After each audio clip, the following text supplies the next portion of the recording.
నమస్కారం. ఆంధ్ర టైమ్స్ ప్రేక్షకులందరికీ భోగి పండుగ శుభాకాంక్షలు. సంక్రాంతి పండుగ రాగానే తెలుగు ఇండ్లకు కొత్త శోభ వస్తుంది. ముగ్గులు, భోగి మంటలు, కోడి పందాలు, హరిదాసు కీర్తనలు, గంగిరెద్దు ఆటలతో తెలుగు రాష్ట్రాల్లో పండగ వాతావరణం నెలకొంటుంది. 3 రోజుల పాటు కోలాహలంగా జరిగే సంక్రాంతి వేడుకల్లో భాగంగా మొదటి రోజు భోగి పండుగ నిర్వహిస్తారు. భోగి మంటలు వేయడంతో సంక్రాంతి పండుగ సెలబ్రేషన్స్ మొదలు పెడతారు. మరి భోగి మంటలు ఎందుకు వేస్తారని ఎప్పుడైనా ఆలోచించారా? సంక్రాంతి సమయంలో సూర్యుడు దక్షిణాయనం నుంచి ఉత్తరాయణంలోకి ప్రవేశిస్తుంటాడు. ఈ సమయంలో ఉష్ణోగ్రతలు తగ్గి చలి ఎక్కువ అవుతుంది. ఈ చలిని తట్టుకునేందుకు భోగి మంటలు వేయడం మొదలైందని చెబుతారు. ఆధ్యాత్మిక విషయానికొస్తే దక్షిణాయనంలో పడిన కష్టాలను తొలగించి సంతోషాలను ప్రసాదించాలని భోగి మంటలను వేస్తారని కూడా చెబుతూ ఉంటారు. భోగి మంటలు వేయడం వెనుక పురాణాల్లో ఒక కథ కూడా ప్రాచుర్యంలో ఉంది. వామన అవతారంలో వచ్చిన శ్రీ మహావిష్ణువు బలిచక్రవర్తిని పాతాళానికి తొక్కేసిన తర్వాత అతనికి ఒక వరమిచ్చాడని చెబుతారు. దీని ప్రకారం బలిచక్రవర్తిని పాతాళానికి రాజుగా ఉండమని, సంక్రాంతి ముందు భూలోకానికి వచ్చి ప్రజలను ఆశీర్వదించాలని చెప్పాడట.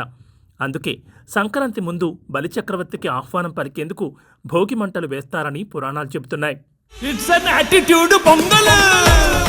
భగ అనే పదం నుంచి భోగి వచ్చిందని చెబుతూ ఉంటారు. భగ అంటే మంటలు లేదా వేడిని పుట్టించడమని అర్థం. భోగి రోజు వేసే మంటలు కూడా వెచ్చదనం కోసమని చాలామంది అనుకుంటారు. కానీ అవి కేవలం వెచ్చదనం కోసం మాత్రమే కాదు, ఆరోగ్యానికి కూడా ఎంతో మంచిది. ధనుర్మాసంలో రోగాలు వచ్చే అవకాశం ఎక్కువగా ఉంటుంది. కాబట్టి ఈ సమయంలో ఇంటి ముందు పిడకలను కాల్చడం వల్ల గాలి శుద్ధి అవుతుంది, సూక్ష్మజీవులు నశిస్తాయి. భోగి మంటలు పెద్దగా రావడానికి రావి, మామిడి, మేడి వంటి ఔషధ చెట్ల బెరళ్లను కాలుస్తూ ఉంటారు. అవి కాల్చడానికి ఆవు నెయ్యిని వేస్తారు. ఇవన్నీ కూడా ఔషధ గుణాలు కలిగినవే. వీటిని కాల్చినప్పుడు వచ్చిన గాలిని పీల్చడం వల్ల శరీరంలోని 72,000 నాడులు ఉత్తేజమవుతాయి.